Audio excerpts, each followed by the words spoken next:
warahmatullahi wabarakatuh.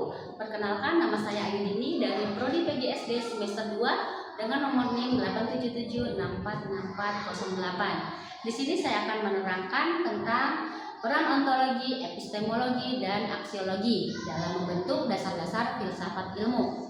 Dari ketiganya sangat penting karena menjadi landasan utama dalam memahami hakikat ilmu pengetahuan. Yang pertama adalah ontologi. Ontologi berperan dalam menentukan objek kajian ilmu. Ontologi menjawab pertanyaan apa yang dipelajari dan membahas hakikat realitas yang menjadi fokus suatu ilmu.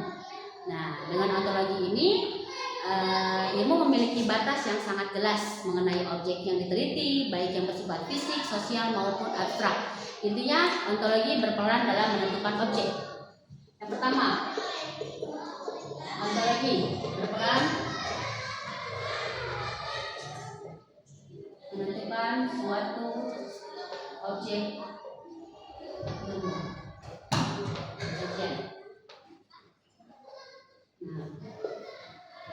Intinya peran ontologi sangat penting, yaitu menentukan suatu objek ilmu kajian. Nah, yang kedua, epistemologi. Epistemologi itu berperan dalam menjelaskan cara memperoleh ilmu itu didapat.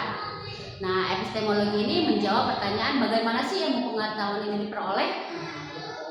Jadi, kita akan tahu melalui metode ilmiah, observasi, penelitian, eksperimen, dan penalaran logis. Dari sini kebenaran itu dapat diuji dan dapat dipertanggungjawabkan. Nah, berarti epistemologi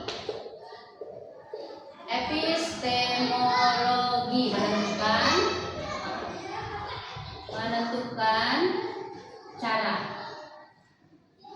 cara ilmu itu didapat. Nah, yang ketiga adalah aksiologi. Aksiologi itu berperan dalam menentukan nilai guna suatu ilmu pengetahuan. Aksiologi menjawab pertanyaan untuk apa ilmu pengetahuan itu digunakan, serta membahas etika, moral, dan manfaat ilmu bagi kehidupan manusia. Ilmu harus memberikan dampak positif dan digunakan secara bertanggung jawab. Jadi intinya aksiologi. Aksiologi itu berperan sebagai menentukan nilai suatu ilmu. Aksiologi menentukan nilai suatu ilmu. Nah, dari ketiganya ini saling berkaitan erat. Ontologi menentukan objek ilmu, epistemologi menentukan cara memperoleh ilmu, dan aksiologi menentukan tujuan serta manfaat ilmu. Tanpa ketiganya, ilmu pengetahuan tidak memiliki dasar yang kuat untuk berkembang secara sistematis, logis, dan bermanfaat bagi masyarakat. Nah, saya akan memberikan satu contoh. Contoh yang pertama itu adalah dalam segi pendidikan. Dalam segi pendidikan dari contoh ontologi, objek kajian. Nah, objek kajiannya adalah proses belajar mengajar dan perkembangan peserta didik. Hakikat realitasnya yaitu aktivitas pendidikan yang berlangsung dalam keluarga, sekolah, dan masyarakat. Nah, itu adalah contoh ontologinya. Kalau contoh epistemologinya, ilmu itu diperoleh dari penelitian tentang proses belajar dan perkembangan peserta didik. Metode yang digunakan yaitu adalah observasi kelas, eksperimen pendidikan, dan evaluasi pembelajaran. Nah, kebenaran yang diuji melalui hasil belajar dan efektivitas metode yang diterapkan. Contoh aksiologinya dalam pendidikan yaitu nilainya membentuk manusia yang cerdas dan berkarakter. Untuk etika, proses pendidikan harus menghargai hak peserta didik dan keadilan belajar.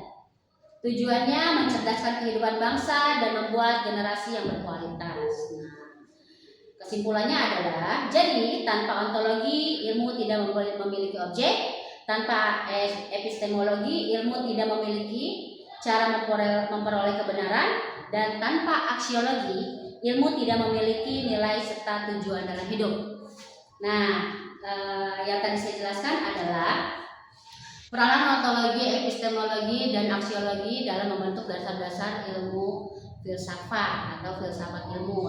Yang saya berikan contoh adalah dalam pembelajaran dalam proses belajar mengajar dan perkembangan peserta didik. Ya, sekian pemaparan dari saya tentang peran ontologi, epistemologi, dan aksiologi.